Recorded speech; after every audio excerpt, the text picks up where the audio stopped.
Para el manejo correcto de la epilepsia es importante que contemos con otros especialistas. Para empezar,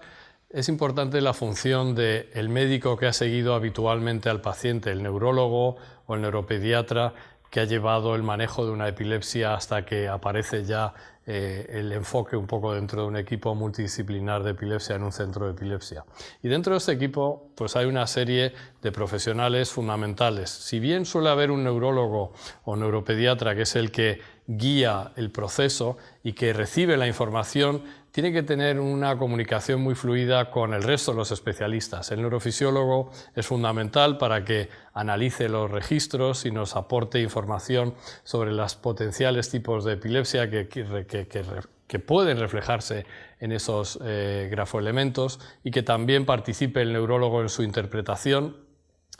La enfermería es muy importante porque la persona muchas veces que primero recibe la información o que la recibe de una manera más transparente y más clara es la enfermera, porque a veces los médicos somos personas que imponemos demasiado respeto y los pacientes no se atreven a lo mejor a decirnos algunas cosas. Muchas veces yo me he enterado de elementos fundamentales para el diagnóstico de nuestros pacientes vía la enfermera de epilepsia, que normalmente trabaja también en la unidad de video EG. Por supuesto, es un elemento fundamental el neuropsicólogo que nos va a permitir valorar la función cognitiva basal de nuestros pacientes y en los niños si existe un estancamiento en su proceso de maduración neurocognitiva.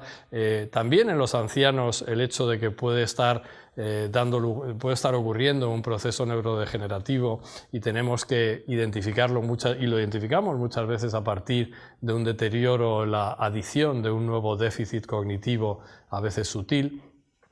Los neurocirujanos que en los planteamientos quirúrgicos nos van a decir hasta dónde está el límite de la resección que se puede hacer correctamente y que tenemos que tener una buena comunicación para que realmente confíen en el tipo de resección que aconsejamos y la interpretación de la plasticidad neuronal que ha podido ocurrir. El radiólogo tiene una misión también fundamental, tiene que ser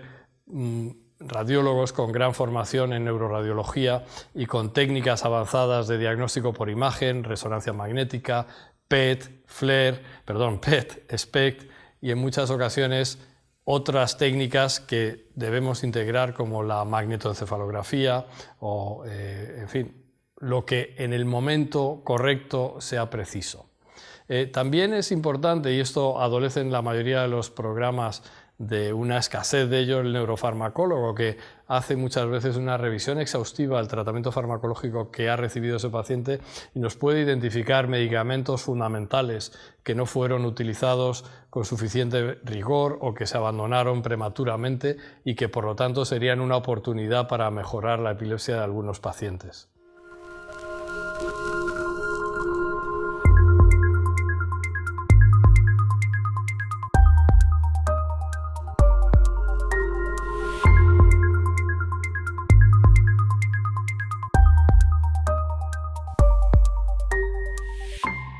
Sospechamos epilepsias de etiología autoinmune cuando son epilepsias focales que tienen una aparición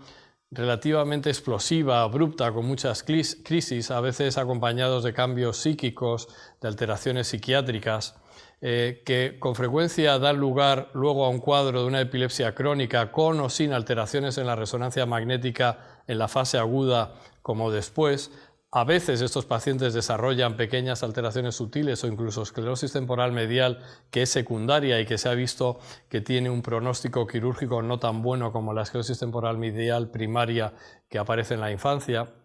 Son entidades que muchas veces se acompañan de más deterioro cognitivo y psicológico del que aparentemente deberían sufrir por la frecuencia de sus crisis epilépticas y que con mucha frecuencia tienen un curso fásico con periodos de agudización de las crisis y periodos de mejoría que hoy en día debemos ser capaces de identificar con un seguimiento exhaustivo en cuanto a la frecuencia de crisis. ¿Cómo alcanzamos el diagnóstico? El diagnóstico de enfermedades autoinmunes que cursan con crisis epilépticas sigue siendo insuficiente. Tenemos las enfermedades autoinmunes sistémicas, que la epilepsia es una complicación, esas relativamente las encontramos con más facilidad, como son el lupus, el Sjögren, enfermedades que podemos identificar identificar muchas veces por sus marcadores clásicos en sangre periférica. Tenemos aquellas otras enfermedades de origen autoinmune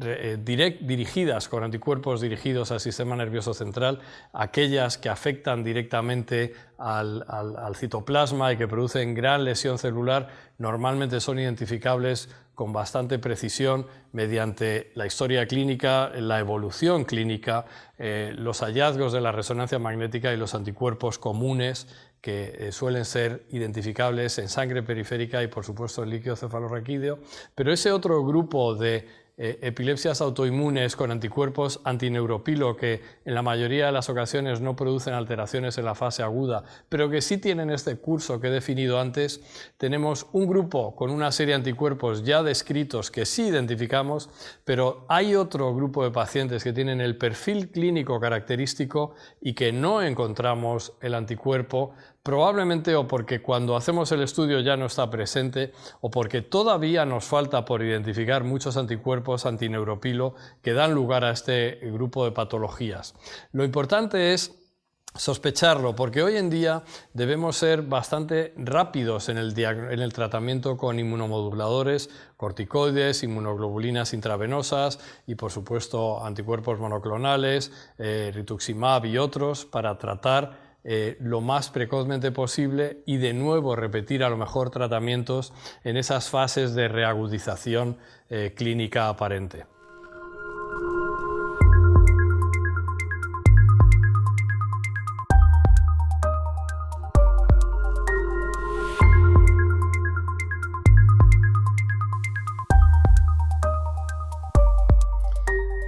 Bueno, las nuevas técnicas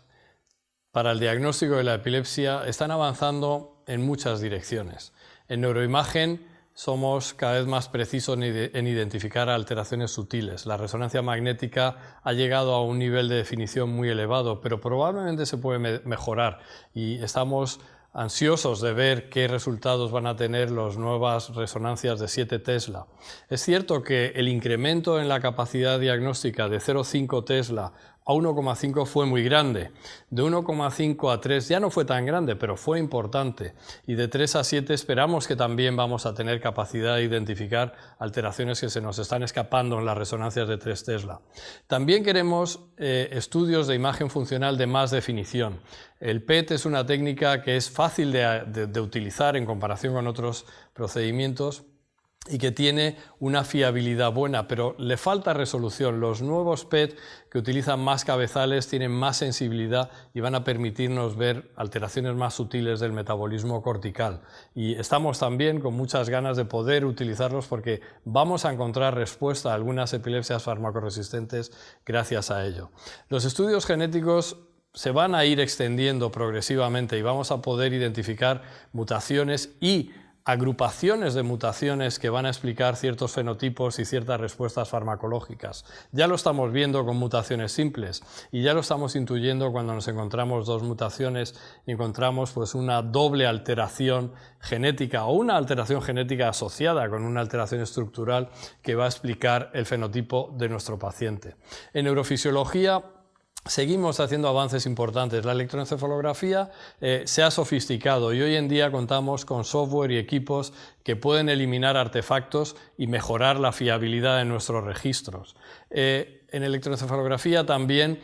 podemos probablemente en un futuro no muy lejano hacer registros domiciliarios con cascos de quita y pon que el paciente se puede poner y tener en su casa el día que se encuentra mal o que hay esos pródromos o esas manifestaciones sutiles que nos hacen pensar que igual hay una epilepsia de fondo o hay crisis sutiles que, como